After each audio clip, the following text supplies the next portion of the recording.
রোগীকে চিকিৎসা দিতে দেরি করায় ডাক্তারকে বেধড়ক পেটালেন এক আওয়ামী লীগ নেতা। শনিবার ৪ মে দুপুর 12:30টার দিকে শরীয়তপুর সদর হাসপাতালের জরুরি বিভাগে এ ঘটনা ঘটে। আওয়ামী লীগ ওই নেতার নাম এলিম পাহাড়। তিনি শরীয়তপুর আন্তজেলা শ্রমিক ইউনিয়নের কার্যকরী সভাপতি।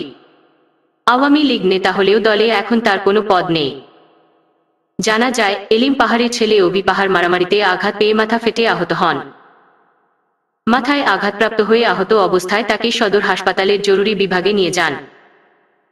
এ সময় শরীয়তপুর সদর হাসপাতালে জরুরি বিভাগের দায়িত্বরত চিকিৎসক ছিলেন ডাক্তার লিমিয়া সাদিয়া। তার পাশেই ময়নাতদন্তের রিপোর্ট তৈরি করছিলেন ডাক্তার শেহরিয়ার ইয়াছিন। সে সময় ওই শ্রমিক নেতা ডাক্তারকে ডাকেন তার ছেলেকে চিকিৎসা দিতে। তখন ডাক্তার দেরি করে আসায় তার ওপর চড়াও হন তিনি। এক পর্যায়ে ডাক্তারদের গালাগাল করতে থাকেন। এ সময় ডাক্তার তাকে গালাগাল করতে নিষেধ করেন। এক পর্যায়ে ডাক্তার শেহরিয়ার ইয়াছিনকে জরুরি বিভাগে সবার সামনেই বেধড়ক চড় থাপ্পড় মারতে থাকেন ওই নেতা। তাদের বাগ্বিতণ্ডা শুনে হাসপাতালের তত্ত্বাবধায়ক হাবিবুর রহমান থামাতে এলে তার সঙ্গেও খারাপ আচরণ করেন তিনি। এক পর্যায়ে তত্ত্বাবধায়ক ক্ষিপ্ত হয়ে শ্রমিক নেতাকে বের করে দেন। এই ঘটনায় ঘণ্টাব্যাপী হাসপাতালে সব কার্যক্রম বন্ধ রাখেন চিকিৎসকরা। খবর পেয়ে তাৎক্ষণিক পালং মডেল থানার ওসি মেজবাহ উদ্দিন আহমেদ এবং ডিবির ওসি আবু বক্কর পুলিশ সদস্য ও ডিবি সদস্যদের নিয়ে ঘটনাস্থলে যান।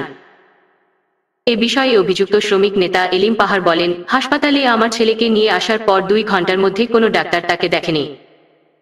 তারা শুধু বলেন তাদের সময় হলে দেখবে। এদিকে আমার ছেলে রক্তাক্ত অবস্থায় পড়ে আছে। এ বিষয়ে ডাক্তার শেহরিয়ার ইয়াছিন বলেন, আমি জরুরি বিভাগে বসে প্রশাসনিক কাজ করছিলাম। তখন জরুরি বিভাগের ডিউটিতে ছিলেন ডাক্তার লিমিয়া সাদিয়া। এলিম পাহাড় যখন তার ছেলেকে নিয়ে আসেন তখন ডাক্তার লিমিয়া অন্য একটি রোগী দেখছিলেন।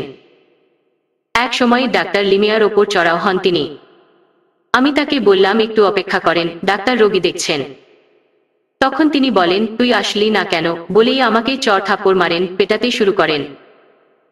স্থানীয় জয়নাল আবেদিন বলেন, এলিম পাহাড় প্রভাবশালী শ্রমিক নেতা ও আওয়ামী লীগ দলীয় লোক হওয়ায় সব জায়গাতেই শক্তি দেখায়। আজ সে যে কাজটা করছে এটা মোটেও উচিত হয় নাই। এখন ডাক্তাররা যদি রোগী না দেখে ধর্মঘট করে তাহলে কি অবস্থা হবে একবার ভেবে দেখেছেন?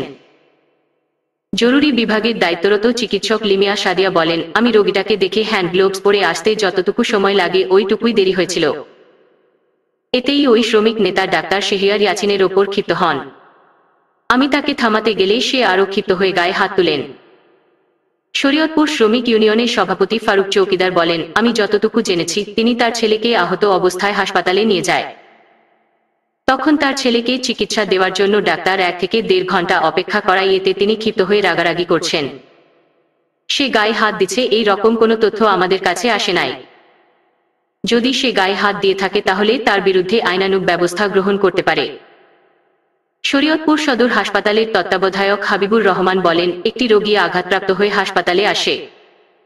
এ সময় জরুরি বিভাগের ডিউটিতে ছিলেন ডাক্তার লিমিয়া। তিনি রোগীদের বলেন, আমি হ্যান্ড গ্লাভস নিয়ে আসছি।